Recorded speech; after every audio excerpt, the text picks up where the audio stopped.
Assalamualaikum warahmatullahi wabarakatuh. Bismillahirrahmanirrahim. Ashhadu an la ilaha illallah wa ashhadu anna Muhammadar Rasulullah. Allahumma salli ala sayyidina Muhammad wa ala ali sayyidina Muhammad. Rabbi srah li sadri wa yassir li amri wahlul 'uqdatam min lisani yafqahu qawli. Amin. Bismillahirrahmanirrahim. Salam santunku buat para sahabatku tercinta baik di luar dan di dalam negeri. Semoga kita semua selalu di dalam pertolongan Allah Subhanahu wa ta'ala. Amin ya rabbal alamin. Di episode yang ketiga ini kita melanjutkan di dalam surat Al-Ahzab ayat ke-21. Bismillahirrahmanirrahim. Artinya, sungguh telah ada pada diri Rasulullah itu suri tauladan yang baik bagimu, yaitu bagi orang-orang yang mengharap rahmat Allah dan yang banyak mengingat Allah.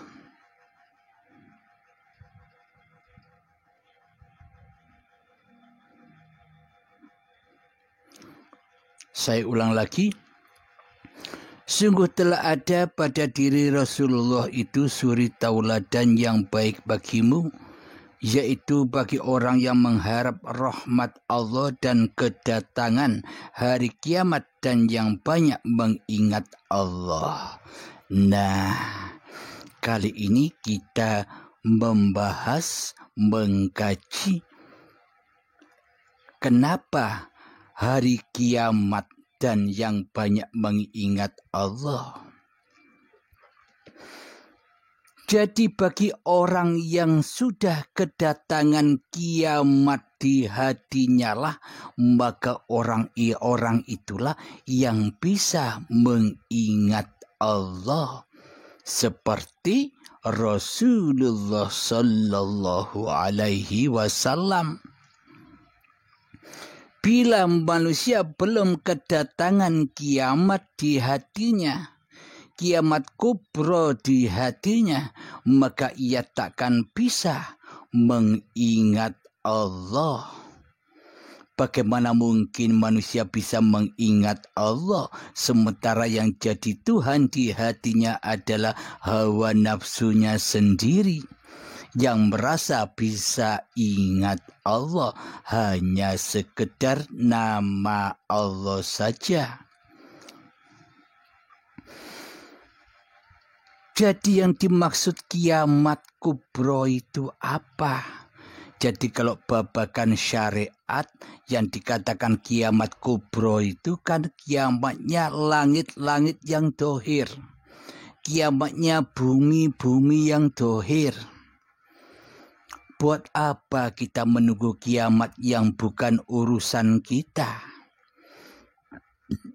Kiamat yang dekat dengan diri kita malah kita indahkan, malah tidak kita urusi. Apa kiamat yang ada di dalam diri kita?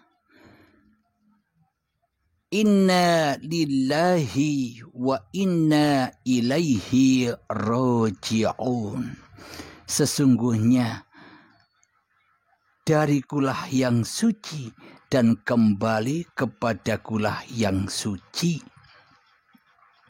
Itulah hakikat kiamat. Hancur leburnya langit dan bumi. Hancur leburnya langit itu kehidupan manusianya, bumi itu badan yang selama ini diakui oleh diri manusianya. Jadi yang dimaksud kiamat kubro itu adalah kembalinya manusia kepada keadamannya. kembalinya manusia kepada ketiadaannya. Dulu tidak ada, kembali kepada ketiadaan. Inna lillahi wa inna ilaihi roji'un. Itulah makna dari kiamat itu.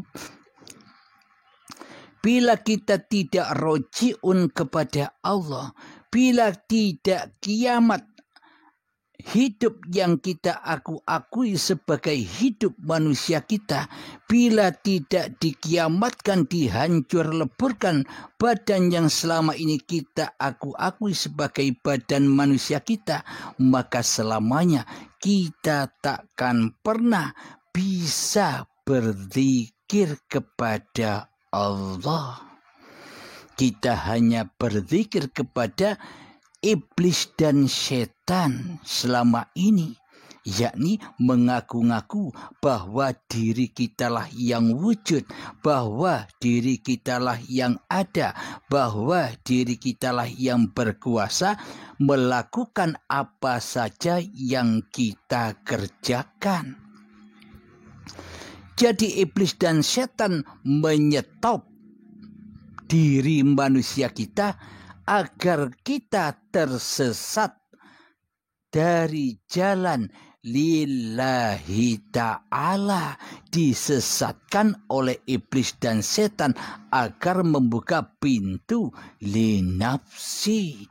Ini sholatmu bro, ini ibadahmu bro, ini hidupmu bro, ini badanmu bro. Nah, jadi iblis dan setan menyesatkan manusia agar manusia merasa dirinya ada daripada adanya Allah. Jadi iblis dan setan menyesatkan manusia supaya manusia merasa berkuasa daripada kuasa Tuhannya.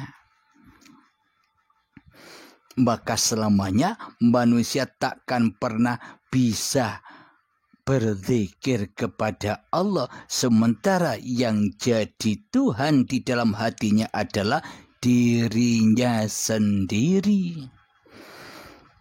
Kata banyak orang, kata mayoritas orang, iblis dan setan itu gaib. Akan tetapi bagi Allah, iblis dan setan itulah adalah musuh-musuhmu yang nyata bagimu. Jadi cek di dalam hati kita, siapa yang wujud di dalam hati kita? Yang wujud di dalam hati kita kan hawa nafsu kita sendiri, diri kita sendiri. Itulah hakikat setan yang terkutuk itu. Maka perangilah ia, supaya kau bisa kembali kepada Tuhanmu, supaya bisa mengkiamatkan dirimu, dan supaya kau bisa berzikir kepada Allah. Selagi di dalam hati kita masih diri kita yang ada, maka selamanya Allah gaib, Allah tiada. Bagaimana mungkin kita bisa mengingat yang tak ada?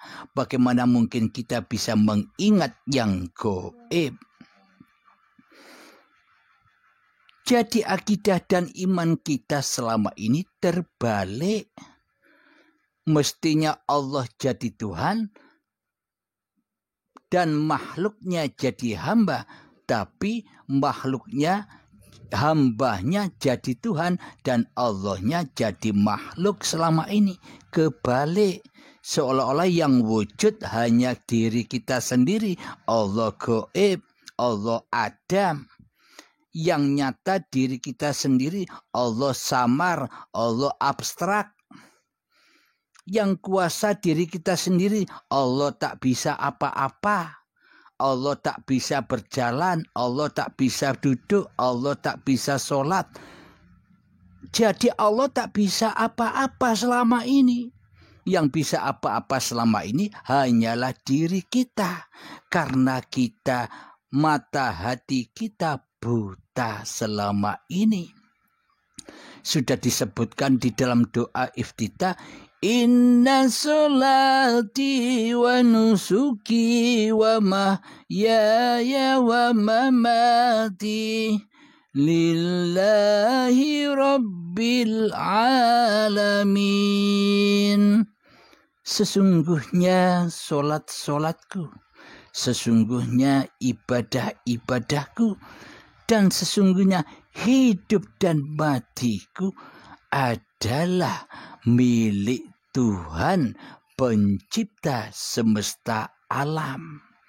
Nah, berarti yang bisa apa-apa, berarti yang bisa bersiapa-siapa itu siapa? Makhluknya kah atau Sang Kholik? Nah, nyatalah. Bila di dalam hati kita masih jadi Tuhan, maka hati kita tidak akan rela dan ridho. Hati kita tidak akan percaya bila Allah itu bisa apa-apa dan bisa bersiapa-siapa. Bisa jadi siapa saja. Karena di dalam hati kita menjadi umatnya iblis dan setan, seolah-olah yang bisa apa-apa, yang bisa berposisi sebagai siapa-siapa, makhluknya, ciptaannya. Bagaimana mungkin ciptaan bisa menjadi Sang Kholik? Bila tidak berumatkan kepada iblis dan syaitan. Nah, alhamdulillahirabbil alamin. Nyata bukan? Selama ini kesalahan-kesalahan yang kita lakukan selama ini di dalam bertuhan, apakah sudah bisa kita sadari? Maka dari itu, bila kita sudah menyadari, bersungguh-sungguhlah berjihad di jalan Allah. Bersungguh-sungguhlah berperang melawan iblis dan setan di dalam hatimu. Usirlah iblis dan setan yang selama ini menjadi yang kita ikuti. Usirlah iblis dan setan yang selama ini selalu menyesatkan hati kita, yang selalu mengutus kita, selalu mensekutukan Allah di hati kita. Maknanya berperang dengan iblis dan setan adalah adamkanlah dirimu di hatimu. Sujud dengan paksalah dirimu di hatimu. Jika kau sudah bersujud, jika kau sudah kembali ke asal usulmu, apa yang kau sujudi, yakni tanah yang tak bisa apa-apa, yang tak bisa menyebut bahwa dirinya adalah manusia, maka setelah kita Adam kembali ke asal usulnya, maka nyatalah Allah. Jadi bukan manusia jadi Allah, salah besar. Kebanyakan mayoritas manusia memandang orang-orang tasawuf, memandang orang-orang sufi, memandang orang-orang yang meniti pelajaran tauhid, memandang orang-orang yang duduk di dalam hakikat dan makrifat, dikatakan orang-orang yang sesat, seolah-olah mereka, kata mayoritas manusia, orang yang sesat yang ngaku-ngaku jadi Allah. Itu bagi orang-orang selama ini penilaian banyak orang kepada orang yang ahli tauhid selama ini seperti itu. Apakah kita tidak menyadari? Coba tengok hati kita selama ini. Jangan pandang orang-orang yang berjalan di dalam jalan Allah dengan hal yang demikian. jangan kau anggap sesat. Lihatlah hati kita sendiri. Selama ini siapa yang jadi Allah? Hawa nafsu kita sendiri, bukan? Nah, yang ngaku-ngaku jadi Allah tapi tidak sadar selama ini kan diri kita. Diri kita yang belum beriman kepada Allah selama ini. Kitalah yang ngaku-ngaku jadi Allah tapi tidak terasa. Kita ngaku-ngaku bisa sholat, kita ngaku-ngaku bisa ibadah, kita ngaku-ngaku bisa melakukan seluruh aktivitas-aktivitas kita. Nah, itulah kita selama ini tidak terasa telah menjadi Allah karena kita tinggal di dalam lembah linafsi, lembah jahanam, berkumpul dengan iblis dan syaitan. Sementara mereka orang-orang yang ahli tauhid, sementara mereka yang berjuang di jalan Allah, ketika manusia sudah kembali kepada keadamannya, ketika manusia sudah kembali ke asal-usulnya, ketiadaan, kegoiban, bagaimana mungkin manusia mengaku menjadi Allah, sementara dirinya saja sudah tidak ada. Yang ada hanya Allah. Jadi bagi orang-orang yang sudah benar apa yang dipelajarinya, sudah benar ilmu yang diterapkannya, maka dirinya bukan manusianya yang bermakrifat, tapi Allahnya lah yang bermakrifat. Manusianya tak ada, manusianya kembali ke Adam. Memang bagi orang-orang yang belum bertuhan, memang bagi orang-orang yang masih duduk manis di syariat, memandang orang yang berjalan di jalan Allah seolah-olah masih ada orangnya. Ketika sahabat Nabi Muhammad SAW memandang Nabi Muhammad, dohirnya masih ada bagi orang-orang yang memandangnya, karena orang-orang yang memandangnya masih menjadi Tuhan di hatinya. Namun bagi Kanjeng Nabi Muhammad SAW, Muhammadnya sudah kembali ke Adam, tidak ada, tidak wujud, tidak kuasa. Yang kuasa, yang wujud hanyalah Allah. Buktinya Muhammad bukan kamu yang melempar, bukan kamu yang memanah, akulah pelakunya. Nah, itulah buktinya. Jadi bila imannya sudah seperti itu, maka nyatalah bendera tauhid, la ilaha illallah.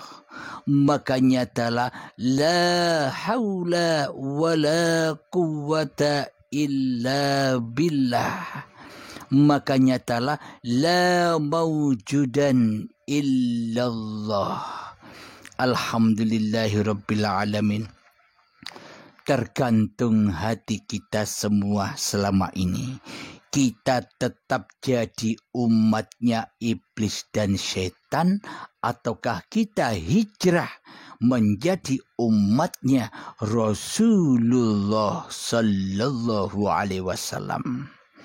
Jadi bukan Rasul yang sudah wafat 14 abad yang lalu yang dicontoh, yang dituju, yakni yang dituju adalah masing-masing diri manusia inilah Muhammad Rasulullah, yakni manusianya diutus oleh Allah, selalu diutus oleh Allah, selalu dipergerakkan oleh Allah, selalu dihidupi oleh Allah, bukan menjadi utusan iblis dan setan. Itu maksudnya Rasulullah kembali kepada Allah. Bila sudah menjadi Rasulullah seperti yang dicontohkan Kanjeng Nabi Muhammad sallallahu alaihi wasallam secara hati, maka manusia sudah menjadi umatnya Rasulullah.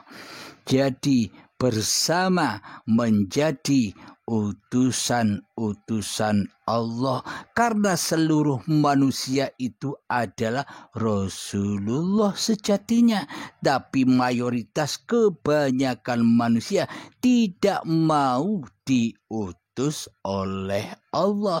Manusia mayoritas rela dan ridho hanya diutus oleh iblis dan setan serta hawa nafsunya sendiri di hatinya. Alhamdulillahirabbil alamin. Semoga kita yang mendengarkan pengajian ini, semoga saya dan kita semua menjadi umatnya Rasulullah sallallahu alaihi wasallam dan menetapkan dalam hati dan mengaplikasikan dalam hati seperti yang dicontohkan oleh baginda kita Nabi besar Muhammad sallallahu alaihi wasallam. Alhamdulillahirabbil alamin. Rabbana atina fid dunya hasanah wa fil akhirati hasanah wa qina adzabannar. Wa sallallahu ala sayyidina Muhammad wa ala alihi wa sahbihi wasallam. Walhamdulillahirabbil alamin. Akhir kalam. Assalamualaikum warahmatullahi wabarakatuh.